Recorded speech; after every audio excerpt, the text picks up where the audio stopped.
in front of the camera. So this is going to be a bit of a speedy one. My presentation is on 3D printing, and if you don't know what 3D printing is, it's a little robot that you buy, and this robot makes other things for you. They can be robots if you want to. You can make almost anything with them, it just is limited by what you can think of. For example, I use mine for my hobbies, including RC and rocketry. One being this plane, which I designed landing gear for, that spins, and it's easily replaceable. Another being this rocket, I designed the nose cone, and it worked really great. I also made some mousetrap powered cars. They looked super cool, and they ran for hundreds of feet. My next project is a CO2 car like this one I made, but 3D printed instead of wood. 3D printing is great for custom objects that you can't easily find online, like cosplay. Here's a Mandalorian helmet that I printed. Fits great, I got to size it to my head.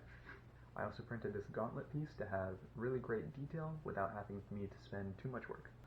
I even made Mando's blaster, and it turned out pretty sweet, and kinda strong, it didn't break. Another hobby I like is airsoft, so I printed this flash hider for one of my rifles. Then I printed a grip, but this one broke, and then I fixed it and it broke again. So then I printed this one that looks even cooler, and it hasn't broken yet, though that might be because I haven't used it yet either. A more useful print was this GoPro mount to mount to my helmet for my ghillie suit, and as you can see, it is nearly invisible. I also printed a foam holder for the silencer to keep it out of the way of the barrel, which you should be able to see. One positive of 3D printing is you don't have to wait for shipping, so this one part on my rifle broke the day before a game date and I didn't have time to buy a new one, so I printed one, put it in, and it worked the whole day.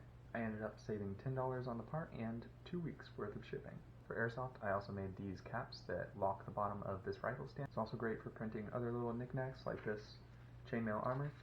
It's also great for making presents for people that you know, like this reindeer for a friend of mine, or this Bulbasaur Christmas ornament for a friend who likes Pokemon. Another friend likes Supernatural, so printed her the license plate of her favorite character's main car. Cousin loves dinosaurs, so I printed him a little flexible velociraptor. Another benefit is you can make stuff that nobody sells, like this. Charizard with the head of the Rock, if you're really weird. But also it lets you see the beautiful inside of a 3D print. I even designed a 3D printed puzzle box like this one with some really beautiful patterns that were able to be easily printed.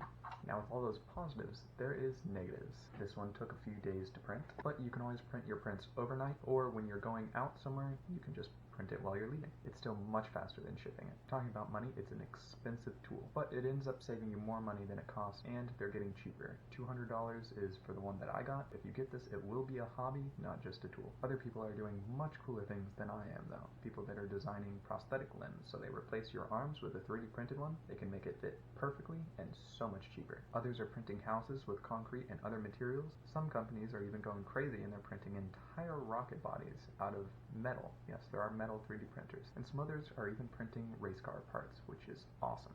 It's also just a ton of fun to make whatever inspires you, so if you want to join it, it's a good idea now. If I haven't ran out of time and you have any extra questions, you can ask me. I know a little bit about 3D printing, but not a ton.